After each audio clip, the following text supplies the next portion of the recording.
Welcome to Direct Talk, interviews with leaders, visionaries, and pioneers who are shaping Asia and the rest of the world. Our guest today is Francisco Núñez. He is the founder of the world-acclaimed Young People's Chorus of New York City, or YPC. Through music, Núñez teaches a diverse group of young New Yorkers about overcoming hardship and embracing the joy of life. This year, YPC is celebrating its 30th anniversary, and they have come to Japan to give a concert tour. We sat down with Núñez and talked to him about the type of chorus he strives to create.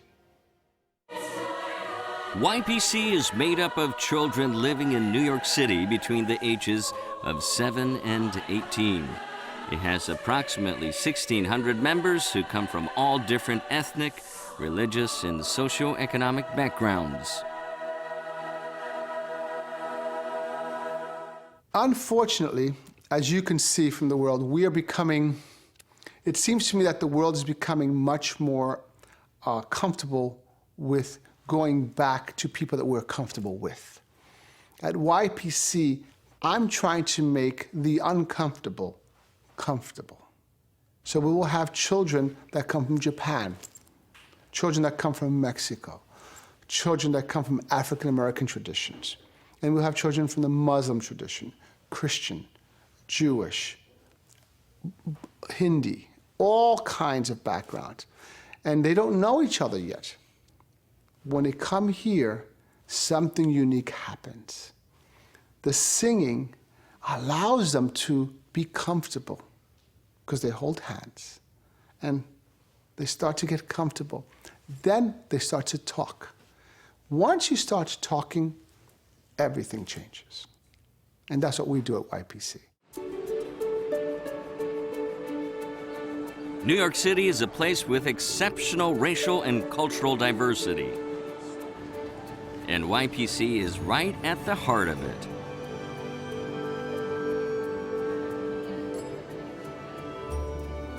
In recent years in New York City, the education system has seen budget cuts, and music programs are usually one of the first things to go.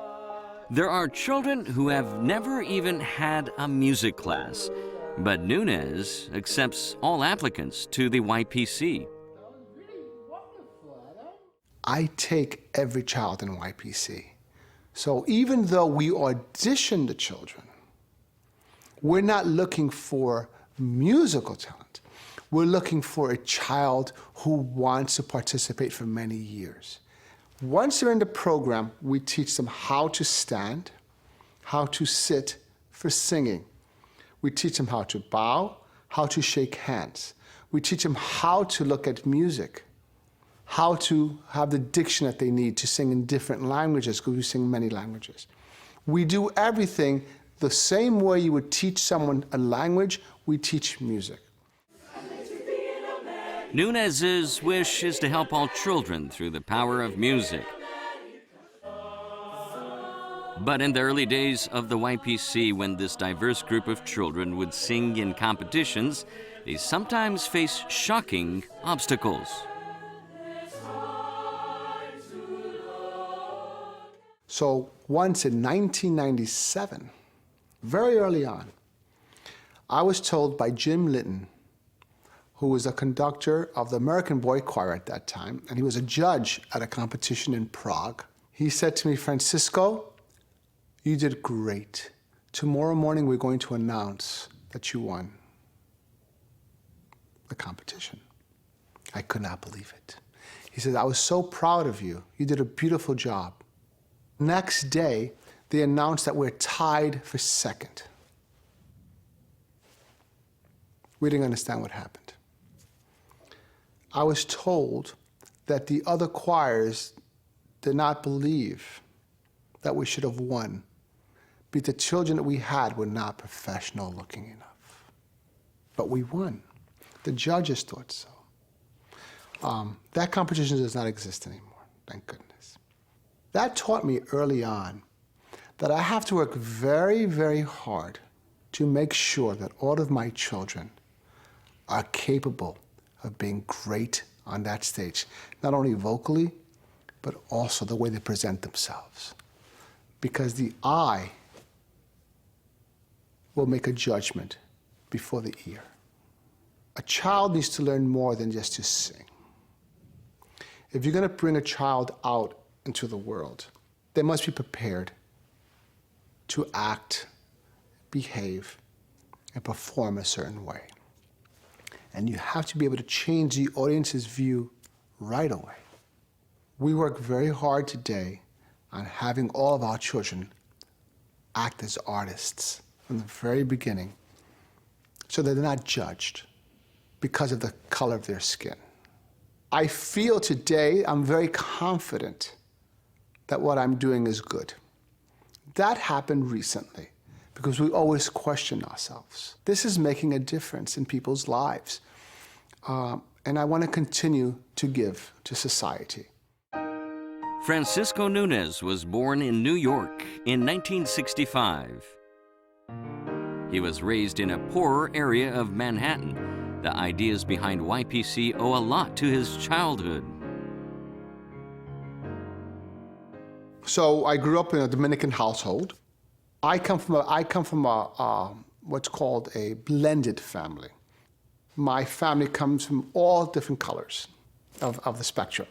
So I was very used to having different type of people in my family. However, I was not as accepted in this culture because I'm white with a Spanish last name, so I was in between cultures.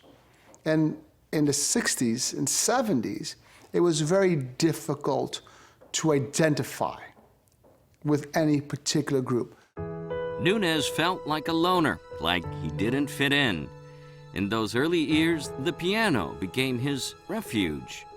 My mother was working all day long, looking 2 or 3 jobs, She was working in a factory, cleaning homes. So she saw pianos in these people's homes, and she always wanted to play. So she went to the Salvation Army and bought a piano for the house. And then we found a teacher, so she would go to, she found somebody that she cleaned the house for. She says, I will clean your house if you give my son piano lessons. And that's how it began. And he said, your son is very good. She says, I know. I think all mothers say that. So my culture became the piano. And the music became the one thing that allowed me to go somewhere else and show someone else who is not like me that I am good. So I want every child to have that opportunity. Núñez started YPC when he was just 22 years old without receiving any salary. Gradually, the group's activities attracted donations from New York City philanthropists.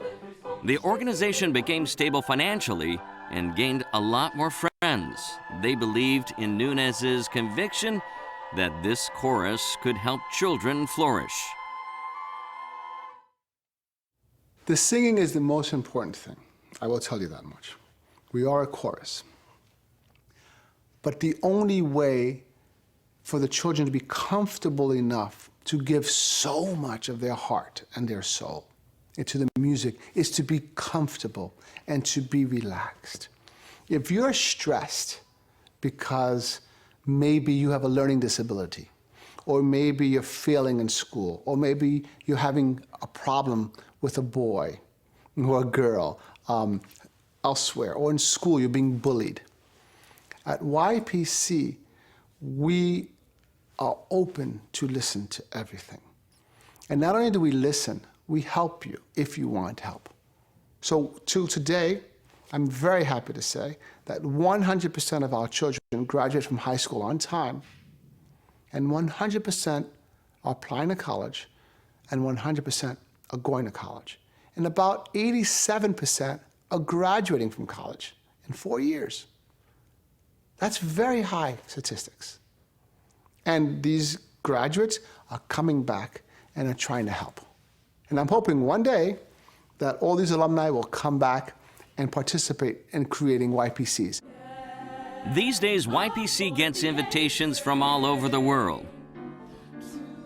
They have given numerous international performances. I think we do cultural exchanges for two reasons. I want the world to know that New York City has incredible young people. You know, these children come from such diverse backgrounds. You put them together, we can create a sound like no one else can. And number two, what the child gets and brings back is complete change. They learn that the world is open to them. So we are creating an opportunity to shape the lives of a young person and create what we like to call a global citizen. YPC now has supporters around the world. One person who's played an important role in their current Japan summer tour is Hiroko Onoyama, a Japanese expat who lives in New York. She was one of YPC's earliest backers.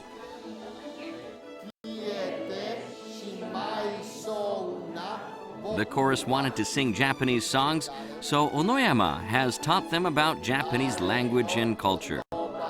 Listen, W-O, she explained to you before, don't pronounce the W. I think what we're going to learn is what we don't know.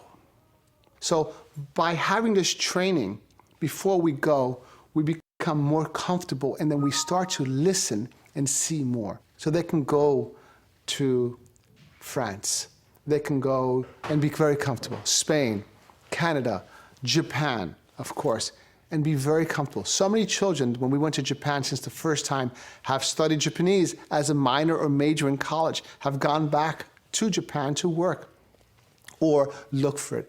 We would have missed so much. We would have not understood so much if she didn't help us.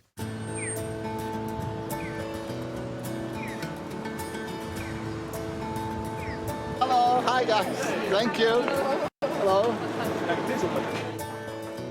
July 2018, the Japan tour has begun.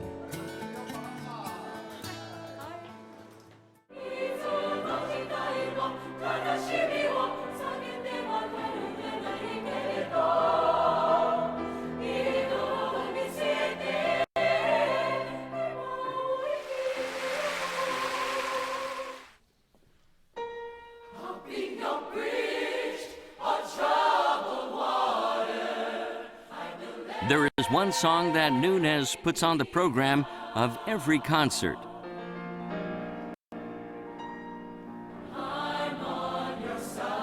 Bridge Over Troubled Water by Simon and Garfunkel, both New Yorkers. The song is about someone important to you who has fallen on hard times, on troubled water, and you will be the bridge that gets them past it.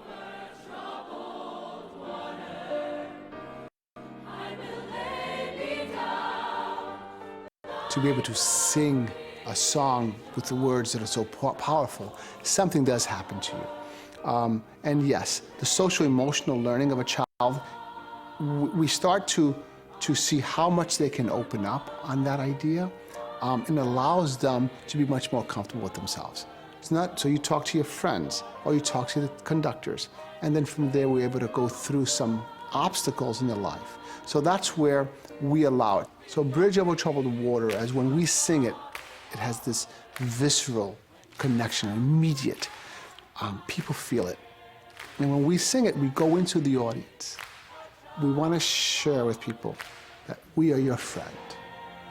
We have to remember, in the end, we need each other. It doesn't matter what our background. That's what Bridge Over Troubled Water is for us.